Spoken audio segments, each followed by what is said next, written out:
This is the Take Your Turn 2022 tournament hosted by Groove of War. Groove of War hosts Wargroove commentary and analysis, and there's a link to their channel in the description. And Take Your Turn is composed of 3 events: Wargroove, Chess, and Go. So on this channel, we'll be primarily looking at Go. My name is Arn Fosta. I'll be one of your Go commentators today. And just to make it clear, the commentary is aimed at newer players and players in the double-digit queue. But that said, if you spot any mistakes or things that we've missed, please leave them in the comments, and it's always good to learn alongside everyone else. So today, as I said, I'm one of the commentators, and the other is Just Your Eventual Ruler. Hello, my name is Just Your Eventual Ruler. Most people call me Ruler. I'm going to be the co-commentator today, and I'm probably around 1200 Glico for reference. That's like 1210Q. I'm a relatively prominent Wargroove player in the community, and I hope you have fun with the analysis today. Yeah, I think and we've already had a chance to talk about one of the games that you played in the tournament as well, and you spotted a mistake in my reading. So I think I'm really excited to be able to sort of look at this game together and see, put our two heads together to see what we can come up with. Today we are looking at round 1, game 1 between MrCat and playing black and Gorgeous Goose playing white. So let's go ahead and jump in. So we've each had a chance to look at this a little bit. Ruler, what in these first couple opening moves, is there anything that stands out to you that you want to lead with? Quite obviously, Goose is playing the 3-5 point on the right-hand side, and I don't know how good that is in this situation because black goes first, right? So with this move, what he's trying to say is like, hey, I want the side that this side. I don't really care about the corner, but black can kind of just immediately stop it by playing that star point right there. So it's not bad, and if you don't invade it at all, that is a big corner still. Right. But it's just offbeat is the biggest thing really. But it's definitely playable. Like, I wouldn't say it's like a mistake. It's just Yeah. It just seems a little weird in this situation. Like maybe an enclosure would work. Like you could just enclose it and then it seems perfectly fine. Right. It's like playing I forget what it's called. Are you thinking like a P16 here? No, the other enclosure. I'll go further at Q17. I've heard that's a position or an opening of Fuseki. Put that.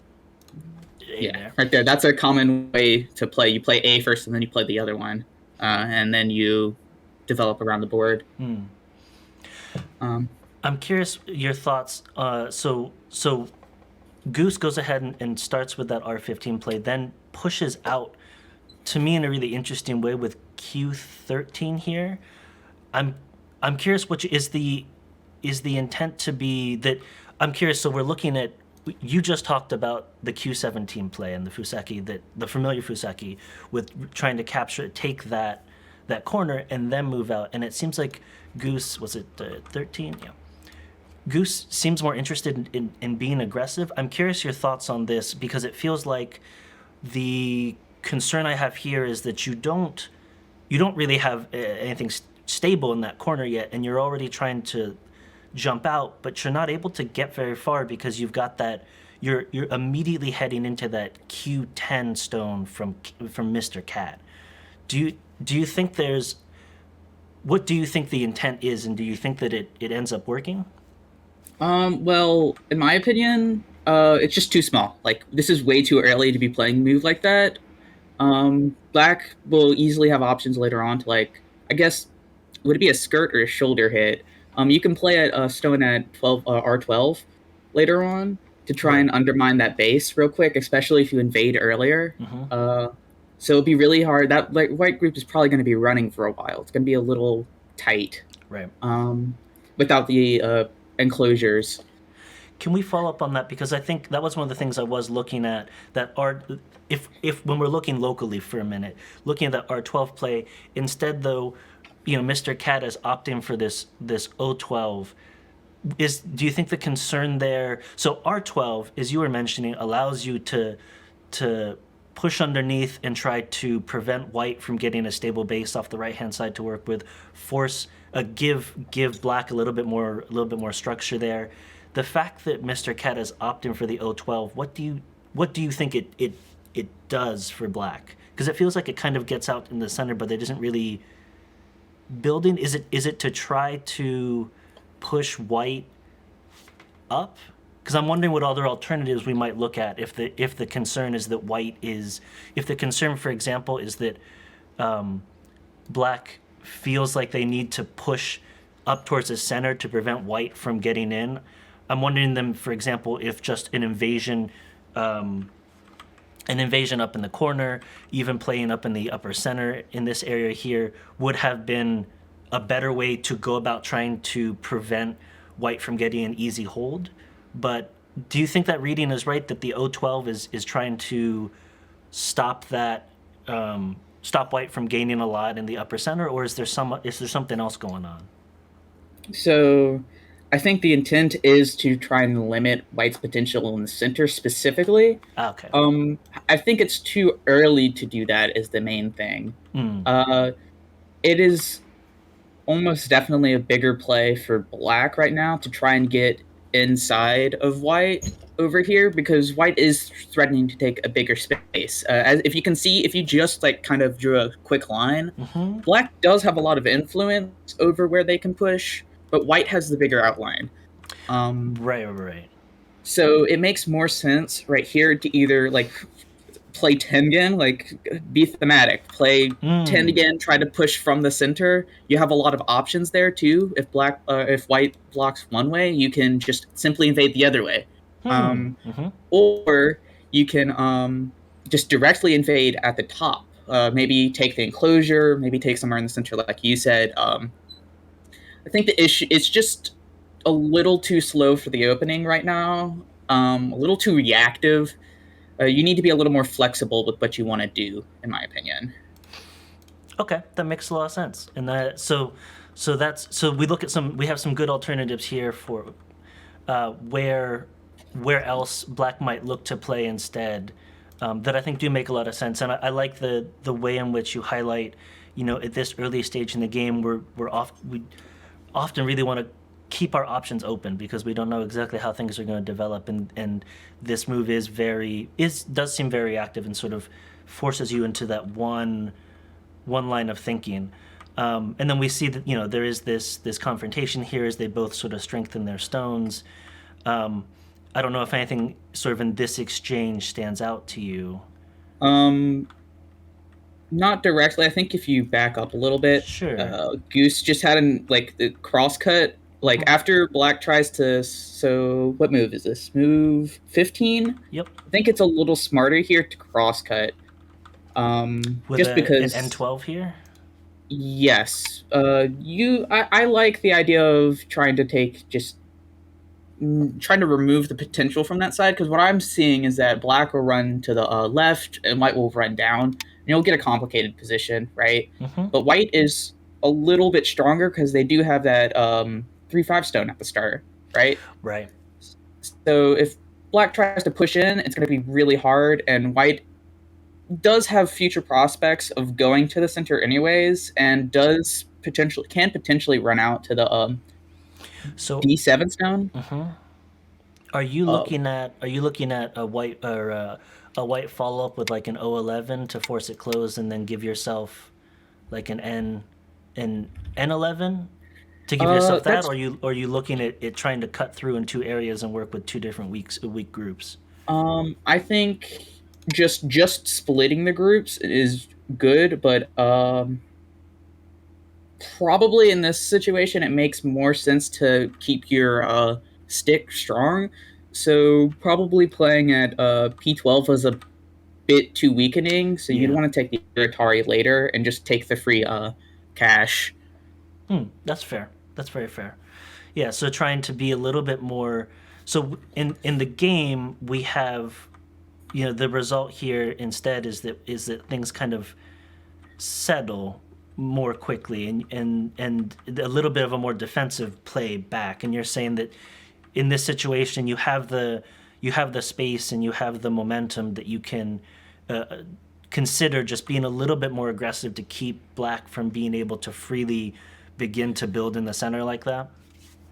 Yes, and I think a really important thing to understand right now, even just as like double-digit cues, is that when you're playing white, you kind of want to make the board really complicated so that people are getting less points. That makes Comey a lot more valuable. Mm, Um, so if you can have a chance to complicate a position that's in your favor and you're not already winning, it's probably a good idea to do that if you feel like you can handle the position. right.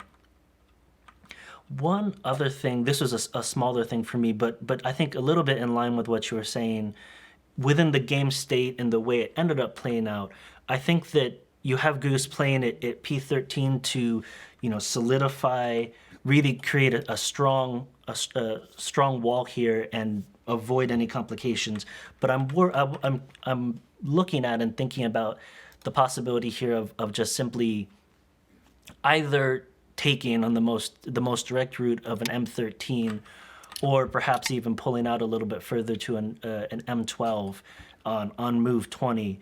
And if you were to play, for example, the M13, even if black goes to take at some later point, you've still got a strong enough structure, and you are, in this instance, you are removing any black momentum from the center at the moment and giving yourself a stronger structure to play with, that takes it a little bit further. I think one of the interesting things we see with the way the game plays out is that this, Goose ends up coming back and being able to still take some of the stones here and not worry about it. But had black chosen to, black could have continued to push out and continued to try to find ways in which to move either out to the center or sort of push up into the top center, or sorry, push out to the left and move in the top center. So even though that didn't pan out, I kind of wonder about trying to head that off instead of letting it sit there.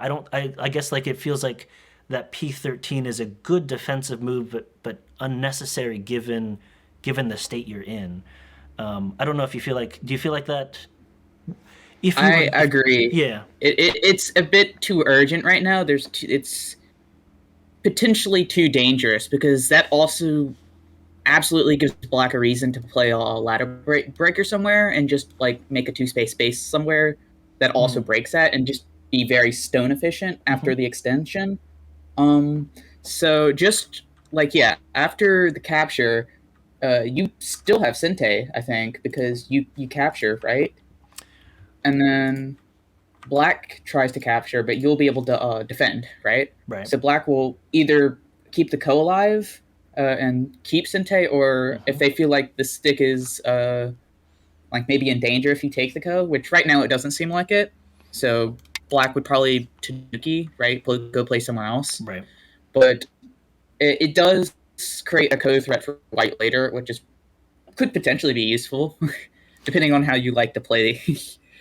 Right. Ooh, sorry. Oh, good. And I think the thing you brought up earlier is really interesting here, where if we look, you mentioned in another part of the analysis that R16, that 3/5 stone, or the R15 stone, coming into play else in other variations and being able to help support that group. And I think you can see, even if black were to close out the co and then try to cut, you've already got a setup here for white to really lock down most easy shenanigans. If black tries to cut just to make it visual, we've got a setup ready to act as a trap. And so the strength that white has kind of set themselves up with already seems like it lends itself to being a little bit more aggressive and being a little bit freer, like you were saying. I agree, but I think it's also important to realize that there's still absolutely invasions black could do here. In fact, I'm pretty sure it's you have guaranteed life just because of how far the stone is away from the corner. Oh, sure. So Um, you're talking about right. So right, it's one thing. It's a good point. So you're saying it's one thing to talk about an immediate cut and an immediate attempt here, where that might be yeah, stopped. But there's a whole there's a whole corner in which there's yeah, absolutely still life that can be made and danger present for white. yeah. And Okay, even yeah, with that, you look how small of a space White has guaranteed for themselves compared to, at least if we assume the invasion is successful. sure, So just assume that maybe like two lines are gone. White only has like about four spaces of territory, right, right? And that's really not that much for how much you've invested right here. Whereas Black has way more potential for like massive points, even if you include the invasion on the other side. mm, Um, they're getting like around double the amount of points during this fight, which is good for Black.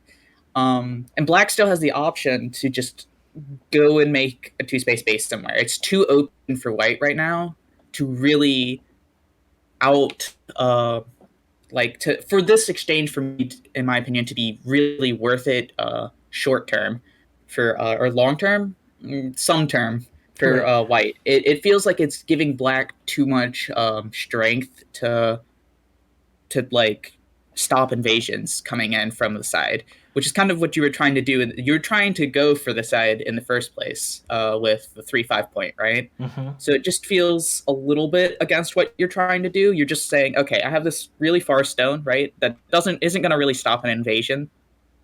I'm going to play this wall right in front of it, and even though it does help out with the fight, it kind of just makes it really, really, really hard to be more stone efficient, right. and that could be a big thing in this game. Right. That's a really good point too. It's absolutely a heavy concentration for a much smaller space than Black is trying to set up right now.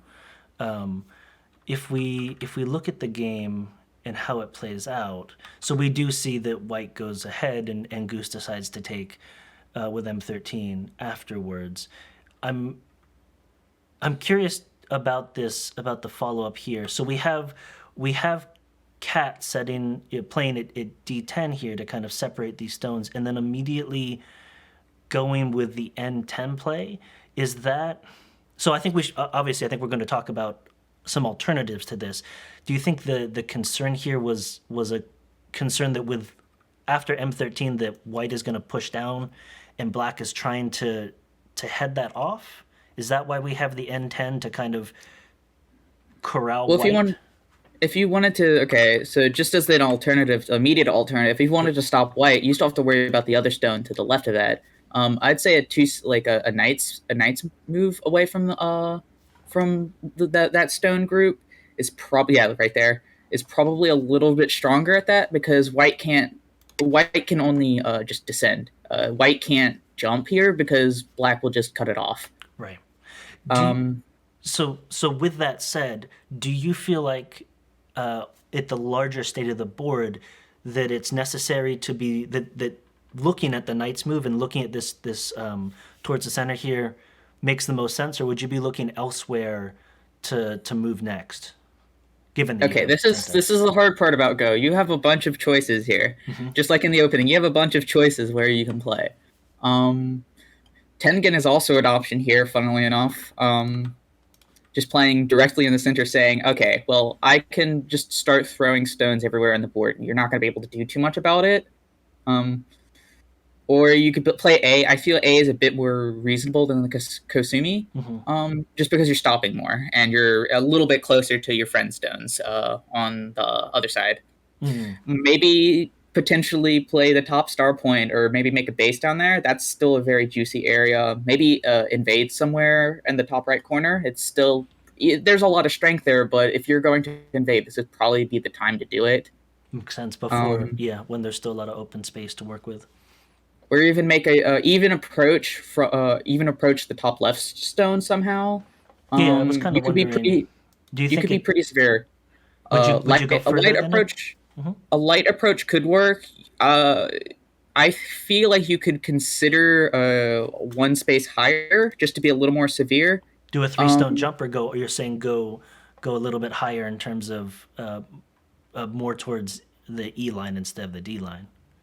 I said I meant like up as in like what you play. Yeah, Yeah, okay. the 3-point jump. higher on the D line. Yeah. Okay. You do leave a weakness here, like in between, and it is going to get messy if you play this. I don't. It feels like if you win that though, like you're probably okay. On second considering, you're probably just a little bit too weak in the center for that. So like, just for example, if you played like Tengen and then white encloses to prevent any invasions on the top right. Oh, on top right, sure. Yeah. Then it'd make a little more sense to play the more severe approach on the left hand side with like a D14? Yeah, because you have much more clear strength. You're a little bit closer. White's bottom stone isn't gonna have a fun time running out, right? And it's going to need to do that. But just if you feel like a little more urgent to play on the left side to really solidify the fact that white is kind of stranded in that pincer, even if it's a light pincer, it is important to make sure your groups are strong. So I could, in this specific position, I'd say it's probably a little safer to play at D13. To do a 2-point jump instead of so in terms of what we're looking at, you're also considering just between that. If we're looking at the left hand side, considering between the D13 and D14, that 2 or 3-point jump, and I think that makes a lot of sense to. But I think you make a good point that the left hand side this is something that I think we've seen a lot within this first round. So on the one hand, you've already got a D10 stone there, which means that when you're looking at where else you might play, you certainly could look to do that jump into the left-hand corner to put on some light pressure, begin to strengthen the left-hand side, and begin to bolster that up. But I think you made the good point that you've also got the right-hand corner. You've even got the start point in the top center. You don't have to always build from new stones, especially in the early game, like you're talking about. There's some good opportunities here to really dive right in and start a new group. And that by always, so one of the things I think we've seen a lot is that there's a tendency for players to, like, they'll start some stones in the beginning, and then after that they'll stick to only ever sort of extending those existing groups, and you get a lot of like pressure but not a lot of invasions. So I think your suggestions are also really good because they can help people see that you have way more possibilities than you sometimes think on the board if you let yourself expand beyond where you currently are. Yeah. As for the move I would suggest, I don't know the if they're like, I don't know the proper response to D. If it looks really scary because white can just cap you off and try and corral you into making a really small life there, which is still pretty big for you because that's still a lot of white. Yeah, you thinking the cap that you're diminishing R17?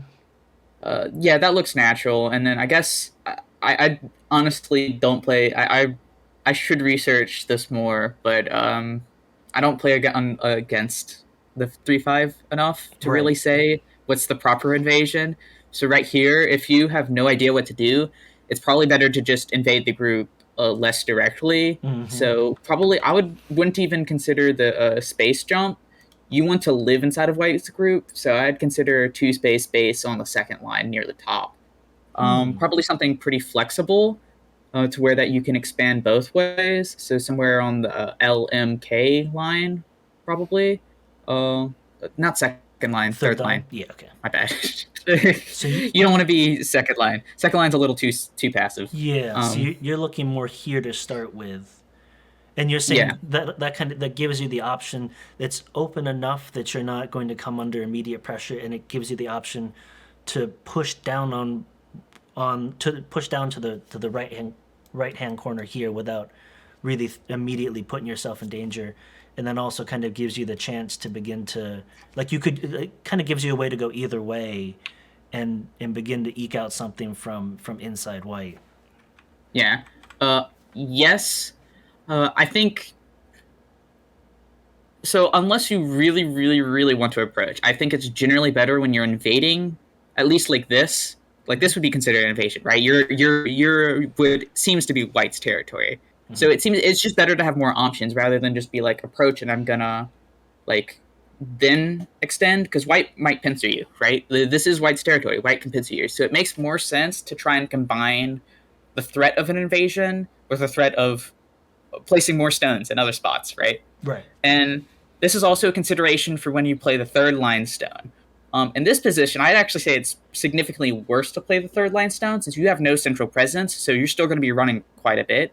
White can try and wall you off, and you can create life, but you're starting to give yourself weaknesses near the bottom. So if white can find some way to pressure the bottom of the group, you're going to have to spend a lot of time and help white build territories on the side. That's fair. I think. I guess the question for me is, so if you start with, we'll choose one. We start with a K17 play for example.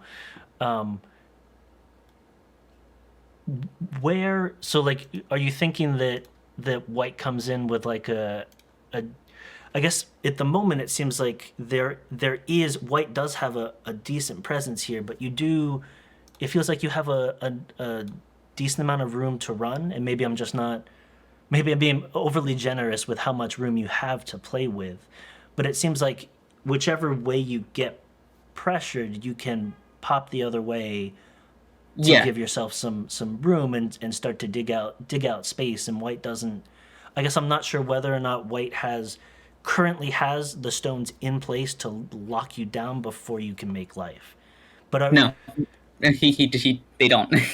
That's the reason I suggested the move. It's really hard to pin black down here. Black's going to make a base, and the main issue is that you still have invasions at the 3 points, on the top left. Top left, right? Yeah. Sorry for interrupting, no, but no, absolutely. It's like there's just too many weaknesses for white to really be concerned with immediately attacking this group. White should really probably find some solid way to take territory and defend the corner.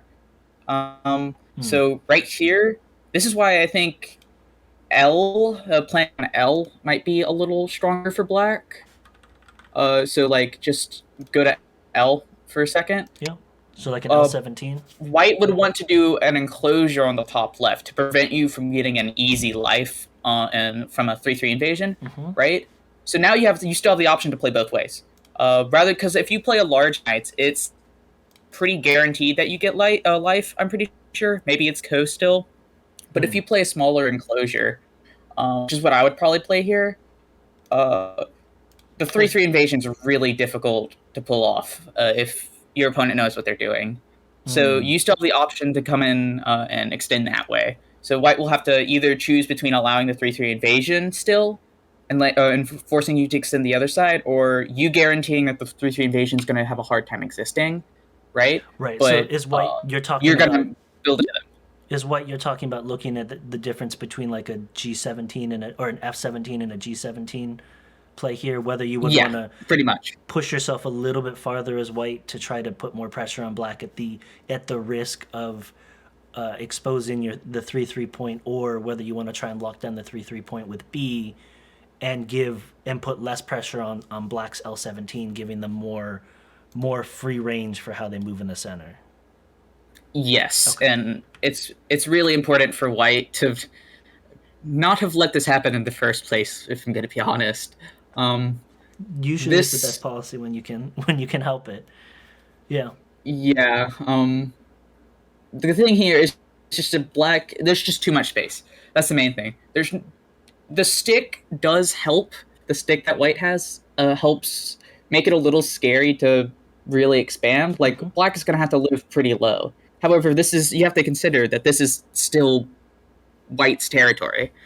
You're basically carving out double points as black. It's really convenient. The thing that this does, though, is that white can just kind of ignore it and then let you choose what you want to do and play somewhere else big.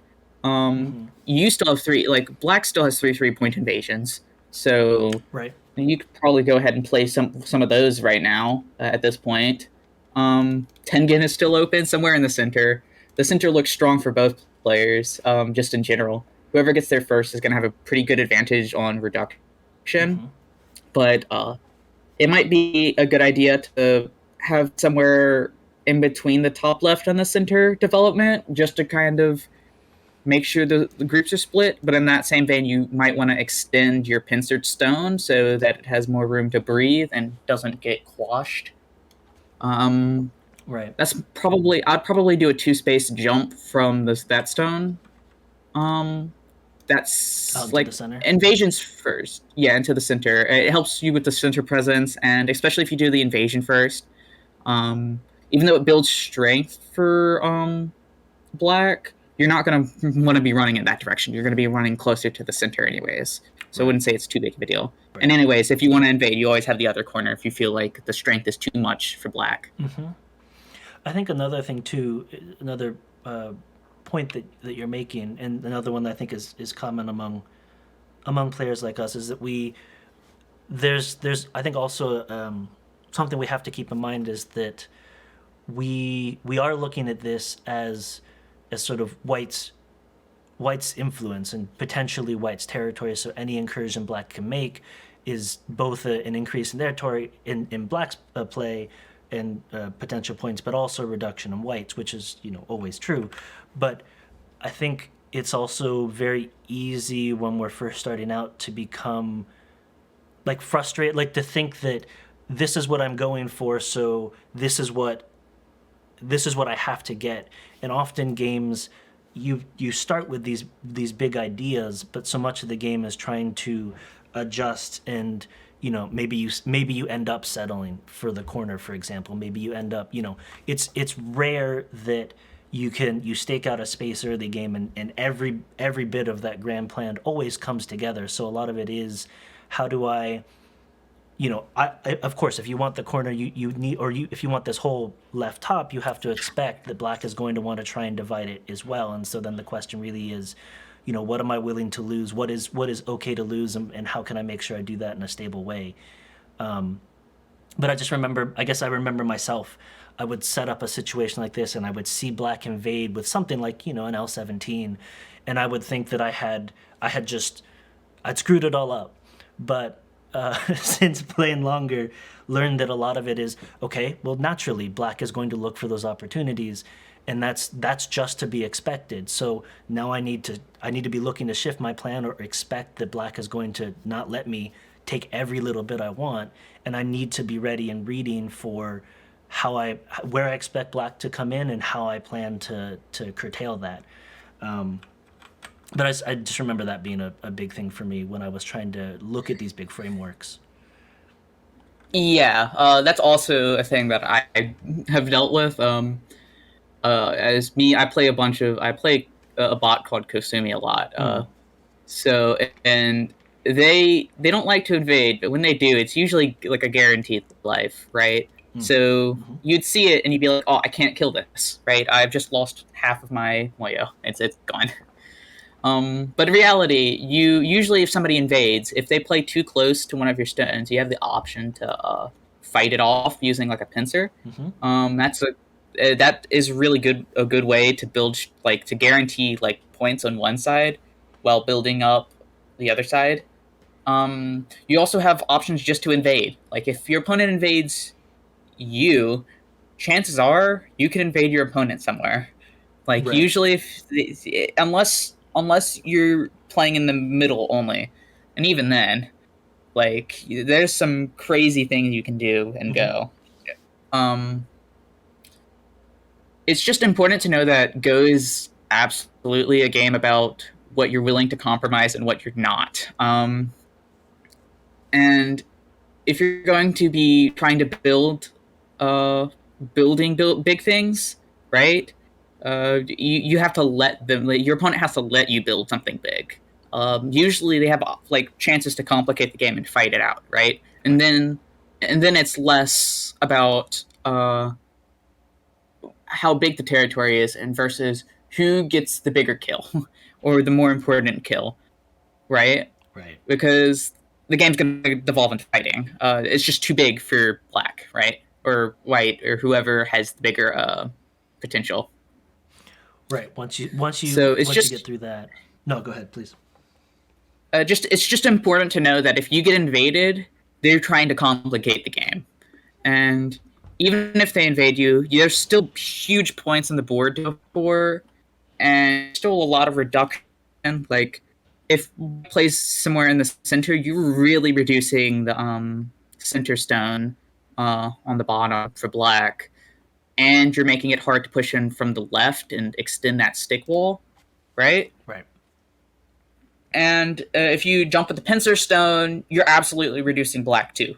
Black is committed a lot to the bottom left side, just the bottom left quadrant. So if you jump in there and can live, especially very messily, then you've done your job as white.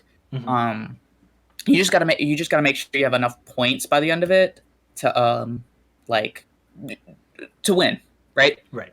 To come out ahead at the end. But right, it's not always about getting. There are times in which you make a great point. There are times in which it's not always about capturing everything or making the biggest territory possible. There's some spaces like that D7 white stone by white that Goose put down, that if you can live in there, if you can complicate matters and prevent those stones from getting captured, you've already done an incredible job by simultaneously making sure that Black's big plan to try and take the lower half of the board is completely disrupted.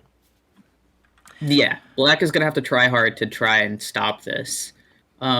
Just because you don't have that extra stone, I'd say it's much. If you can box in your opponent, it's usually a lot easier. So it might be important to take the center stone just because like Black would probably play there next if you jump. Mm-hmm. But either way, it's just White's going to be running and running and running, and even though White is running and building up strength, White is also reducing the territory Black has, especially in an area that seems to be pretty guaranteed Black in the first place. Right. So it doesn't matter if you're building up strength in a spot that is uncontested. Mm-hmm. I would also like to suggest the AI moves. AI moves the shoulder hit somewhere. I can almost guarantee you. Shoulder hit the pincered or the almost pincered stone on the left for either side. Like AI like shoulder hits. AI likes shoulder hits. I have to admit, I shy away from the shoulder hits at times. That's definitely a weakness of mine. So maybe I need to learn a little bit more from the AI. If White has Sente, so after during this position, Mm-hmm. White can attempt to shoulder hit at E9. I mean, I guess you could also shoulder hit higher up too. That might be more flexible because you are allowing them to build a stick the other way, but also you're making it easier to build life. So that's the main thing. Any way Black pushes, it helps that stone that's a little bit stuck right now. So that's also probably another move you want to consider. So like if Black tries to descend down, White can also descend, and you're helping that stone out. And so you're saying even though you're saying if White tries to descend down from the D16 stone or from the D7 stone down? So specifically after the shoulder hit. So what I'm saying is Black descends and then White descends down. Something more like that? That could work. I would play with the shoulder hit stone rather than on the like that, because Black is still gonna have to spend a turn to get that, and also you could spin that tempo elsewhere. Mm-hmm. What's more important is that you're building a small stick, which is the side of your the space that you're trying to create, and you still have a lot of room, as you can see now. Black is probably gonna have to try and find a way to cordon you off, and that's going to be kind of difficult. He has influence everywhere, but it's a little weak. Right, and then you can he'd probably play where the 2-space jump. The whole proverb of your opponent's good move is your good move. So it's just White is starting to get away with just running in and wreaking havoc in this, and through my eyes. Right. I think this does a nice job too of illustrating the difference between where we start when White looks very isolated, and with just a couple moves, if you're able to make sure I go down the right path here. Whoops, the other one. There we go. That we can the situation begins to look really different with only 3 moves. in the way in which that white stone that was all by itself in this heavy black influence suddenly seems to have a lot more possibilities to it, and that D10 stone that looked to be kind of acting as a vanguard to prevent any sort of connection with the D16 stone and getting out looks weaker now that we begin to put the stones in place, and that and it doesn't take much for those possibilities to start to open up. Black, I think black would probably bond with extending to the right instead, but generally when you're shoulder hitting, you want to also extend, like you want to stay ahead of the opponent, right? So if black extends right, white would extend right, and then we have a similar situation where white is still ahead of the opponent and still has a bunch of eye space. Not a bend. So instead of like a knight's move, instead of attack. No, go ahead. No, not in this position. So after the shoulder hit, you'd extend right instead. The issue is you have a similar issue as to right now, where white just gets ahead of you and goes to the right themselves. And this is still looking pretty strong for white, because white is also still building a side and still has potential to go to the center. This invasion, even though it wasn't an invasion really, it looks like white played a stone in the center at the weak point. But white have had that forever, right? It's going to be a battle of who wins center and who can keep their stones alive at this position. Because if white gets their stones, this looks pretty devastating for black. I'm pretty sure, especially without invasions, this just looks really strong for white. It's complicated. I think I wouldn't count. I wouldn't count as I would just play blind at this position and just play best moves. Fair. Just hope. I think I'd be it is black. I feel like I'd probably be shifting my focus to look towards, instead of thinking about this as a single large group. I think I'd start looking at these two separate groups and instead looking to try to get, personally maybe looking strength at strength over there, and starting to think of these as, this is a group and this is a group, and they're not, as opposed to trying to keep some sort of contain going on around this white group here. It feels like trying to find a way to keep that contain is only going to further strengthen white and make it more and more difficult. Yeah. But white's going to have an easier time here trying to win, I would say, than they would have earlier. I agree with you. That makes more sense right now, just because white still has a bunch of invasion points and white's just too far apart. You have too many options as black to just go invade. So it makes sense to just make sure your current groups are pretty alive and kick in and just invade everywhere white has. Because white is not only spread far apart, they're fairly concentrated overall. And they're still going to have to work hard to make sure everything is working together to try and make points. Cool. I think those are fantastic points. So what we have in the way the game ends up playing out is we have this, white tries to take away white does take away the corner here. Black gets the outside. Yeah, black gets the outside. That's a weak outside, though. No, because you can just take anything. So what do you, That's a pretty good outside.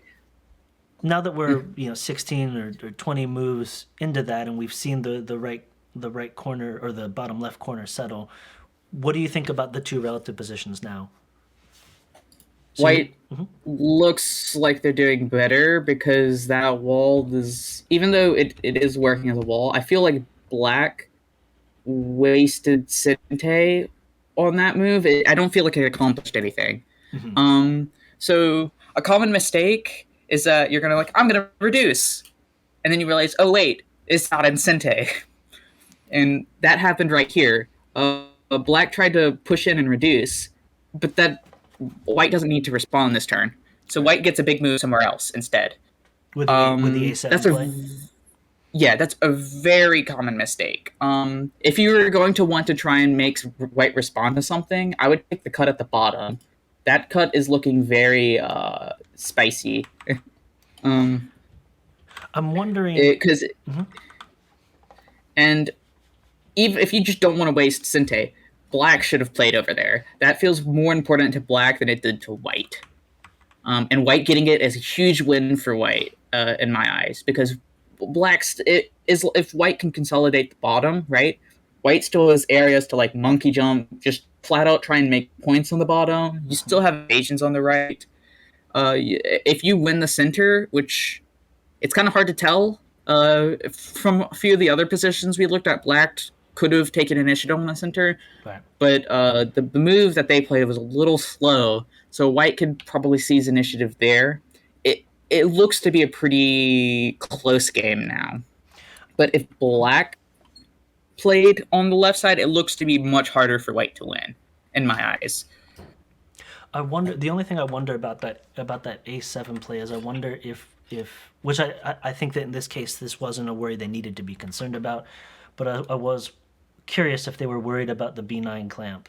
They worried about that white would try to clamp and then either threaten to pull out or to connect underneath. And I don't think in either situation I don't think there's actually that much of a concern, particularly with the presence of that D10 stone, because this is before white's been able to play at D12, so there's really no immediate support. But other than so, I think if they were trying to reduce, your explanation makes 100% sense, and I think it is a move that just is useful much later in the game at a far later stage when more has been settled.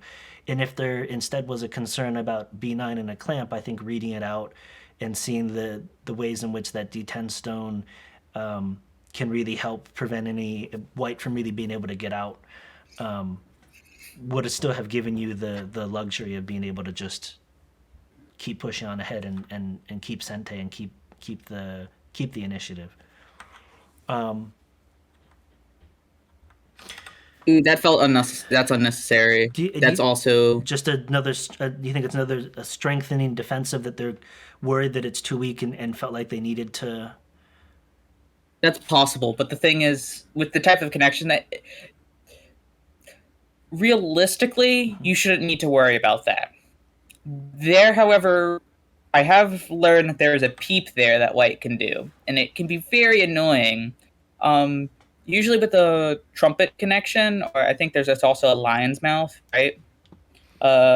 This is like an extended one, right? So white still has the peeps to try and cut off the sides, so black is still going to have to respond, right? So white peeps, black fills. Do you think he tries to fill in the center or just peeps from outside? I think you'd fill the center because your other two blacks don't be looking dead, and you can force them to die if you don't fill. So, like, if white would fill in the center, maybe. Oh no, but black would go on the other side, and you get laddered. Ooh. Oh, but no, there's a Tatari. Yeah. So I think white would fill in the center, and then you'd have to read it out.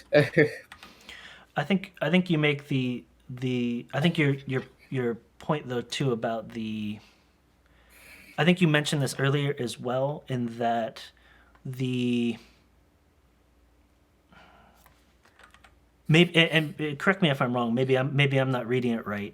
But even with the concerns about white playing and threatening to peep through in one of these two, I feel like there are still bigger threats on the board that need more immediate reinforcement, or could result in more immediate points, and that something like this, probably defending against a potential issue like this, sort of warrants a few moves down? Or do you feel like when you're looking at it, it might be worth trying to heed this off now? So I'm going to say three things. Mm-hmm. One, you're absolutely correct. This is like closer to endgame move. Right now, black should try and take the center. Like, both players should be trying to take the center right now. The center is going to be extremely valuable. If black gets that, look how many points black can make. Like, I'm thinking about like H10, J10, K10 could also work. Those three areas seem intuitively really nice. You could try and be greedy and push one more. Um, but you just look at how big that is, and it's a pretty massive box, and White's going to have to respond, right? And another thing is, White still has their invasion points.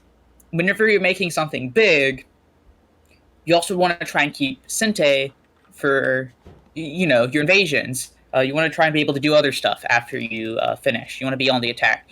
Here, you don't even need that. You can do something, and as long as you don't, like, the opponent doesn't get, like, double Sente or something, you're going to have an invasion point either way. So Black will hopefully be able to hold on to the center, right? Maybe reduce White in the process, and then take an invasion point, and that seems like the clear game plan for Black. And for White, it's pretty similar. Similar idea. Take the center, reduce Black down, invade, and push your invasion since you already have one, right? And then try to be as efficient as possible, because that's a big move White did. I'm not good enough at counting to tell you if that's enough points for White to win the game, though.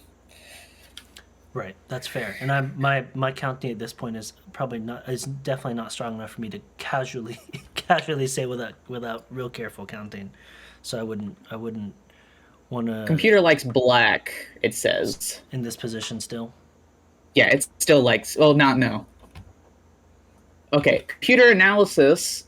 Absolutely. Okay, so if Black got like I was saying, if Black got to play there, Black was winning. Right. White plays there, White is winning 20 to 80, basically.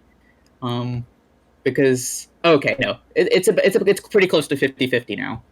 But apparently White had a really crushing move somewhere that just absolutely destroyed the board, and I'm assuming it's somewhere in the center. Right, somewhere to read. Because that left group really weak still.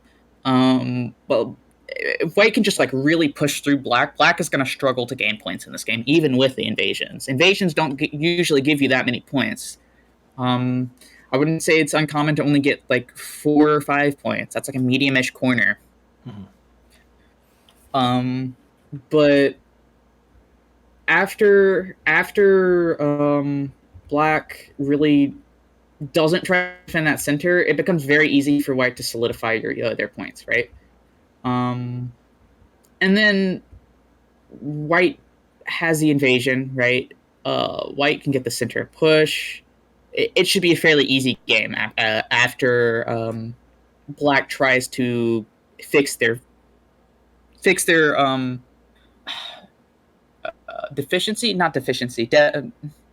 That's the word. Their defect. It's just too slow. Right. Simply too slow. No, I think that's an excellent point, and it's I think one of the really nice things about since AlphaGo's, we've really seen the explosion of Go AI and its use in analysis, and particularly self-analysis, to sort of check yourself, to get to be able to help hone in on where key points of the game that you might have missed or where you can read. So those the fact that it's also integrated in OGS really makes it useful in these situations, particularly when you start looking at your own games to figure out where you might be looking to improve. And so knowing what the AI sort of is looking at or has deemed is most critical is definitely is really interesting. I did want to try and keep the conversation to about an hour. So if you're all right with it, I was going to move forward a little bit and then ask you to talk about your thoughts on sort of the game after it's progressed a little bit more. Sure. I would like to just point out that the reason AlphaGo is strong, even though we're saying this too slow, it's pretty human to see that this is too slow. In other games, it doesn't. It's too open to really say that something can be too slow sometimes. But AlphaGo can see many variations of the future to the point where they know their stones are going to be alive or these stones are going to be dead by 60 to 100 moves later. So it's important to realize if you don't understand something, It's possible that it's just mind-blowingly far into the future. Right. I think that is a really a really important point to make. Um, so if we see this, I'll slow down a little bit here. So we see the right corner develop, and if we get up to like, say 80 moves here, we'll go through the ladder real quick. By the time we hit, That's very sad to see. It's very sad to see a ladder go to completion. yeah, Oh, yeah, that usually means somebody has won the game. I know the feeling. Yeah, and I'm sure it's one of those where either you don't see it until you're a couple moves in, or you misread and think that you have a quick way out. Especially on the corner, it can be so easy to misread exactly how many liberties you have. But when when you find yourself in that situation, the sooner you recognize that ladder is a real ladder, the sooner you can, and the sooner you get yourself out, the more stones and the less pain you can save yourself. Okay. What do you think of we're 80 moves in, relative positions So I'm now? looking at the computer analysis, and there were some major chances for MrCat. So, okay, what moves about around? Okay, so it's 53-ish, Sure. 53 and 54. There are some, or 53 and 55 are very important points. So it says that taking this Atari is really, really, really, really, really, really, really, etc. bad. As in, white is pretty much guaranteed to win now. It says that making an empty triangle is the best play here. At L16, connecting there is the correct play, and I think it's because you're able to reduce At later on. L16. Or L16, my bad. Yeah, L16 in this position, Interesting. and then you're able to, like, let's say black does a 2-space jump from K14, so it's what K11. Yep. Yeah, there. I think what it's saying is that black is going to be able to confirm this territory. You're going to be able to reduce the threat of reducing has given you time to play a really, really big move. Right. I think the other thing I wanted to mention too is I threw down M17, but it with a when you see this connection here, your thought, and my initial thought was, M17 would let you contain it, but M17 you have a number of ways, I think is So, Ruler was yeah. saying, to poke through, and that so either you have to be ready to deal with a bunch of these simultaneous threats, or you need to be willing to shore up and sacrifice further points to find a way to further stabilize later. And that even so that just that simple connection there that black does gives you a surprising amount of pushing power, and is a much bigger threat to white than it initially looks. Who would make an empty triangle here? Non-professional, maybe. It would not be my I mean, first thought. it looks logical now, but that's not like a move I would immediately think of. Yeah. Just 'cause it looks like you stop it with it. But a very important thing about shape. So placing stones diagonally is extremely weak and extremely inefficient. Well, they're not extremely weak, but they are efficient at making points. You want to be making boxes. Boxes are the most efficient. So with all, like, whenever you make diagonals, you're gonna be having a hard time, like, especially like straight diagonals like Yeah. this. So if we you're gonna- look at this position, you- sorry, it's go just ahead. it's really hard to make points like that. That's why Tengen is really strong here. Both players make a huge box. But another thing to consider is that the Kosumi, which is an empty one with like no stones, like no enemy stones on either side, is very, very, very strong because you're able to connect no matter what. Right. When an opponent's stone is there, that connection is extremely weak because you have to fill in there if you want to keep both groups connected. So whenever you do something like this, whenever you're in big fights and have big diagonal fights, you got to be very scared of your opponent pushing through with full triangles, because that often leads off to a bunch of cuts, Ataris, threats in general, and it's like they mentioned, you're gonna struggle basically. I think another thing that I think is common, or at least we've seen in these round one games, is this is obviously a difficult position to read. It may not obvious to me exactly where I would want to go, and so I can understand that when you're in the middle of that moment and you're in a position like this, you're looking for, when your eyes spot a potential threat that you can capitalize on, it becomes easy to sort of gravitate towards that. For example, the L13 play, you can try to force white to close and give yourself a little extra time.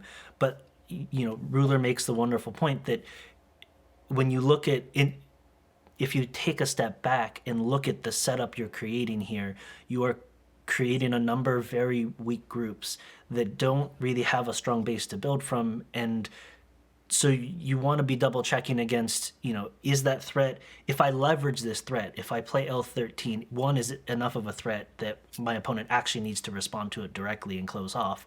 Or is there something else? Is there, say, what happens if they play at L16? What happens if they play at K13? Thinking about some of the alternatives to just a direct response to your threat is obviously incredibly important. And then the other thing too is just, do you need to leverage that threat now? Because just catching that it exists is the first part of it, but a lot of times you'll want to hold on to potential threats, or wait before you activate a threat, because you can get more if you wait to set it up. You can, if you activate it too early or without the right backing, you're only going to put yourself in a situation in which you are spread thin, which I think we kind of find here, where black is just sort of stretching themselves out, and there's a lot of opportunities right now for black to be cut, to be condensed in, and it's not the most ideal position for black to be in. If we head, so we go back to move 80 and around there, white now clearly has the top right after that ladder. White looks to be in a good position in the bottom left in that corner, and we now have white trying to also take the bottom right. As black, as MrCat, where it's not a favorable position to be in, but what are you looking at? To where are your eyes going to try to salvage the game and try to keep as many points as you can, or even be able to fight back?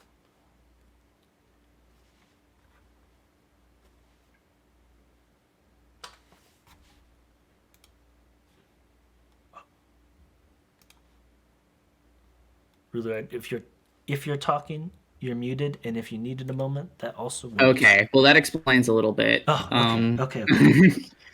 If we need to go back, let me know if I jump too far ahead. Okay, so you're correct in it's just really hard to kill. Like, you need to kill something right here as black. You just have too many weaknesses. White has guaranteed the top right. They've probably guaranteed the top left eventually. Mm-hmm. I wouldn't say you can still invade there, I think, because there's just not quite something close enough. Right. But if play continues, it might be hard for black to do anything there. White still has a lot of cutting threats. It's just too much diagonal. It's diagonal syndrome. You're trying to capture everything, and then you leave a bunch of weaknesses. Right. Another thing is, if we go back, sure. There's another moment that black could have taken advantage of. Mm-hmm. Move 53, 54. So 54, right here. This looks pretty natural to me to not go into a co-fight. However, the computer really, really wants white to take a co-fight and play where you suggested, which is the AI move at L16. To go ahead and play just take here. Yeah, because it's going to be really hard for black to keep that shape and keep it alive and keep it connected as a conjoined group without it getting surrounded and killed itself. Because white can still take the center. They have to be a little more passive, but they can they have ways of like threatening Ataris to get enough stones to where they say they can have the center.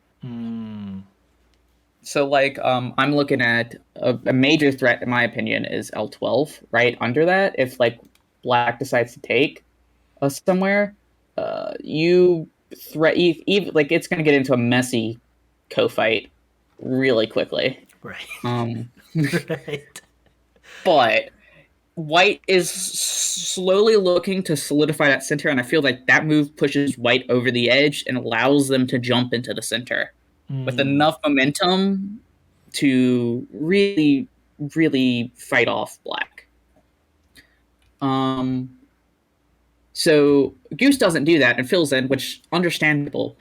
Now, I don't understand this move, but black can attach at L17 after the fill-in, and apparently this is 55 to 45. Probably because you can reduce a lot, but this is scary. Oh, this looks like you left a player alone for a while, and they said this is the best move, and your teacher and your teacher comes in and is like, "Are you crazy?" I think my first thought would be a response with M17, because you have the H16 stone that you can always fall back on if black tries to get aggressive here, and you would lose a point, but you could protect more of the corner. So, okay, so maybe the variation goes like, let me try and read something out or play something out. Oh, okay, it gives me the variation. So apparently you don't even play there. You go take the cut at the bottom left. So after this, you could, yeah, as white, or so no, white appears to invade. So white invades at the bottom right. At the bottom right, okay. The computer says to take the cut as black on the bottom left. So the C3 here? Yeah. White defends with an Atari. Black descends. Right. White descends. Black goes and plays on top of the white stone over the invasion. Standard line stuff. And then I think at the end of it, yeah, it's the traditional like the robot Joseki for this, I think. So white extends from the look of it. It's kind of hard to tell on this board. Sure. So white extends to left. Black plays like extends to the left as well to get Sente. White plays under that to get more room. Then black Hanes extends, etc. This is yeah. And then eventually white will fill in that cut, because apparently that cut is super important, and then black will play on top of that. So the important result is that that white invades the bottom, black threads a cut at the left, and then at the top it resolves with white filling in the cut, and then black playing on top. At K18. And this is insane. Insanity here. This is madness. Really I don't know what the computer is trying to do here, but it's. So perhaps the cut is a much bigger deal with J17 than I thought it was. Yeah, I think it's a huge deal, because if you let's go all the way back to when black first plays, and let's say white just invades here, right? So black plays there, white invades at the bottom right. Okay, that seems like the most logical thing. You have two choices.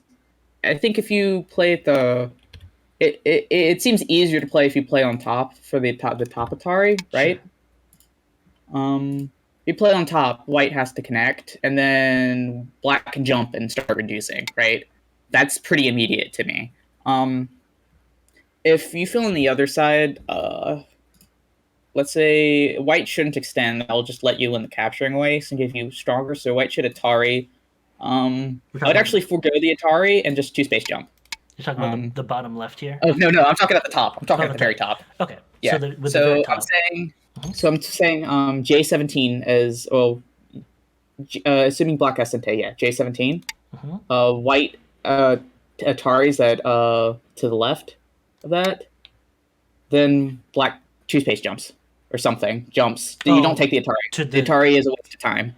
You want to reduce, yeah. You would just head in. Yeah, I guess that's what I'm curious about is why, for example, so you do jump, why M17 isn't seen as valuable enough. Is it too passive? So what I think is that so M7.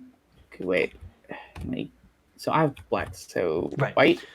Right. I think it might lead to a bunch of monkey jump scenarios. I'm not entirely. Oh no, wait, because if you don't protect that cut, black can get out eventually. Hopefully, apparently. So what I have is, what's your plan?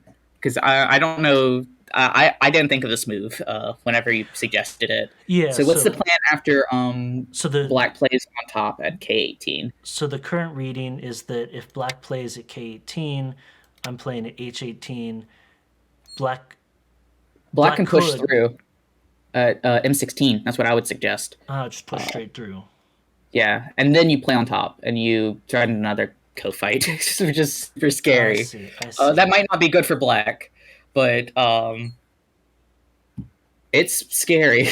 That's it's fair. scary. That's fair. Player. That's you fair. have there's a bunch of Atari's fights, so. Okay. Yeah. No, that gives me some good food for thought. So remember, double-digit Q players.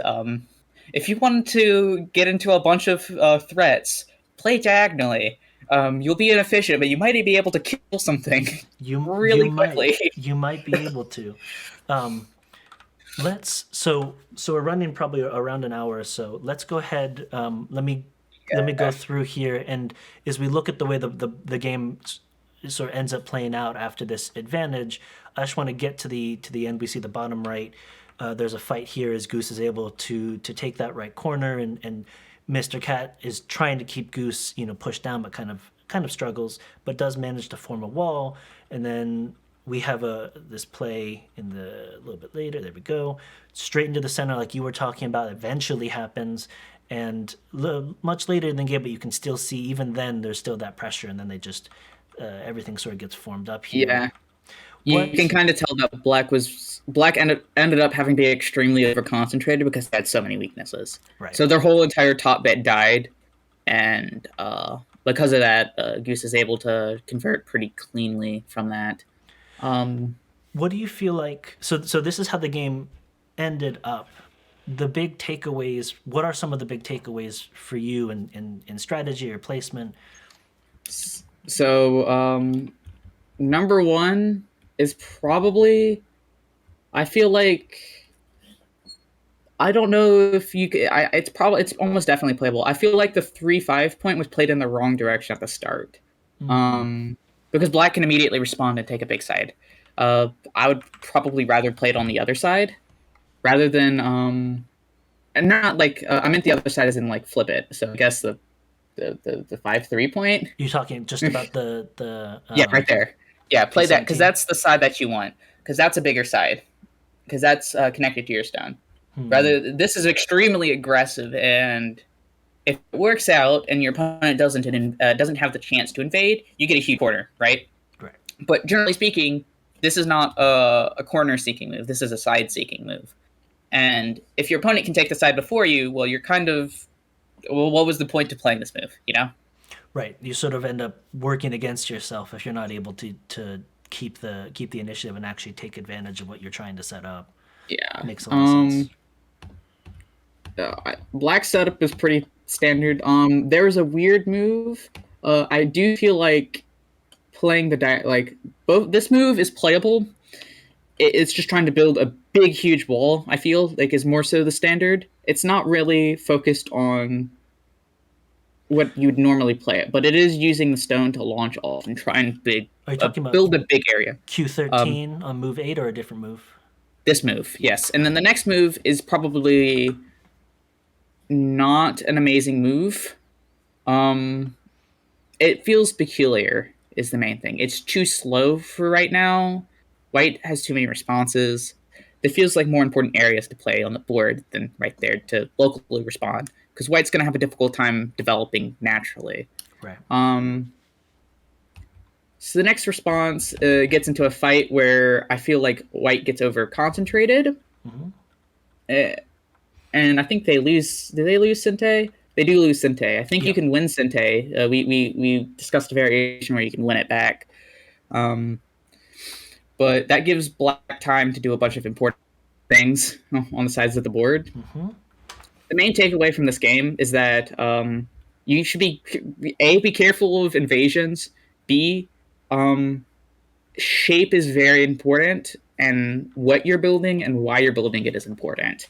So we can see later on that MrCat starts building a big diagonal wall to try and cordon off white, but it comes at a big cost of being extremely inefficient and having a bunch of weaknesses. Right. Huge concentration. Sente is also, so Sente is also an important thing here. MrCat played this thinking it was a reduction, but it wasn't. I've done this many times myself, where you at move 39, right? 39, they played right there, and unfortunately, this is the absolute losing move. I feel like Black could have won this if Black did play here. Mostly because Black is going to have more potential in the center.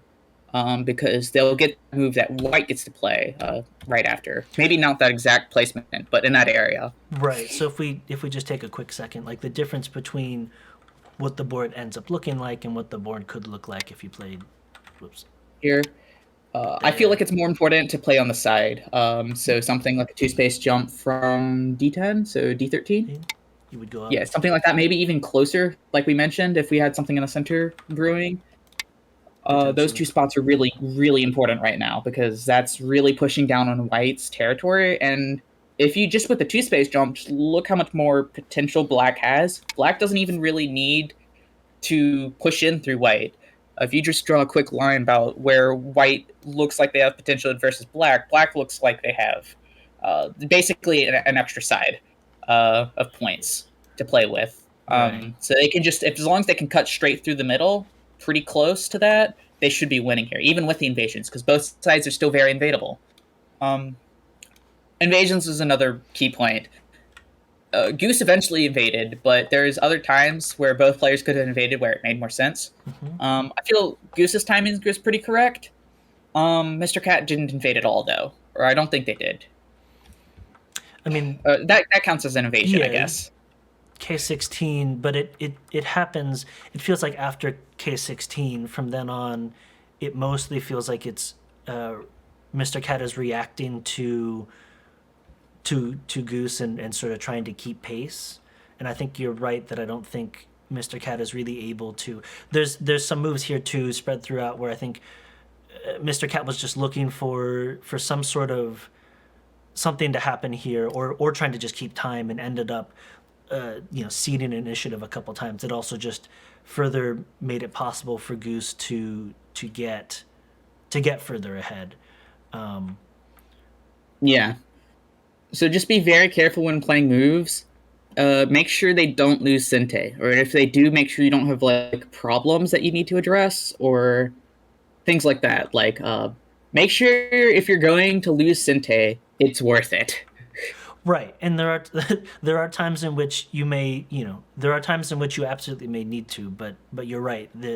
Being intentional about losing Sente, being intentional about playing a Goten move, is very different than playing there because you think you need to defend when you don't, and then suddenly finding you're being pulled along for the rest of the game.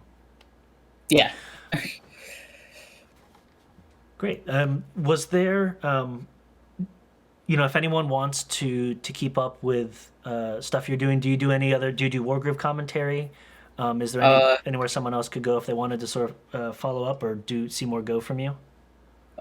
Not yet. I can't do streaming right now, but maybe in the future I'll start streaming if I get a better computer. Cool. I suffer from bad laptop syndrome.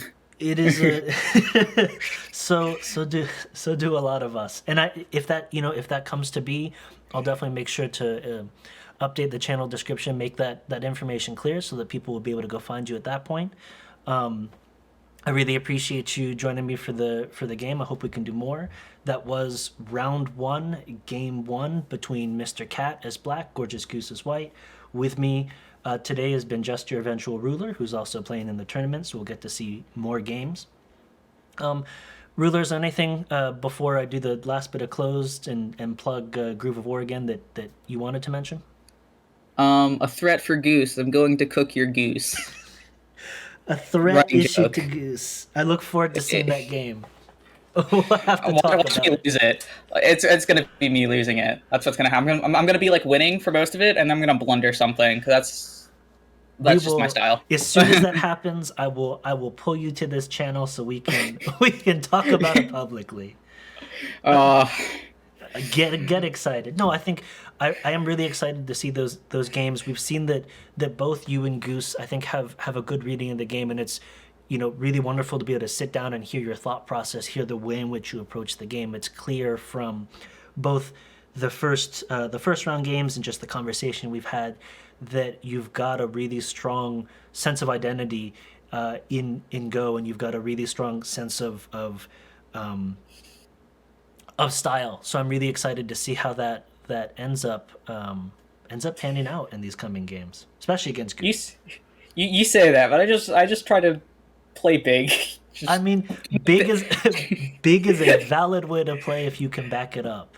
And I think that's the great thing to hear about, and what I'm glad we have you today, because playing big requires you to keep certain things in mind. It requires a mindset. It requires you to really be looking at the game in a very particular way, and it's clear that you've developed and are developing these senses to be able to do that. So, being able to look at this game and apply that has been really, really cool. Yeah. Yeah. Oh, yeah. One last thing. Please. Shout out to Exmo. You can see the progress he makes in our game too. Yes. So I have game one. We have game one up. Should have game two up in a little bit. And the difference between those two games is really exciting. I think that's another great thing, is we're seeing a lot of players, even within that first round, do a lot of change. So it's great, and I'm excited to see where Exmo goes as well. But just to wrap up, if you're a fan of chess, of Wargroove, of turn-based games in general, Groove of War, which is primarily a Wargroove channel, is a wonderful, wonderful resource. And of course, as Ruler has said, Ruler is before this was well-known Wargroove player, so you can probably see more of Ruler's games there. But Groove of War is also hosting this Take Your Turn tournament, so you can also check out some chess replays in the coming weeks from many of these same players, and it's just a treasure trove of wonderful strategy games and wonderful games in general. So if that interests you at all, definitely check that out. The link to Groove of War, if you need it, is in the description. Thank you again for watching. Thank you, Ruler, for coming in and providing this wonderful commentary, and I hope we could do it again.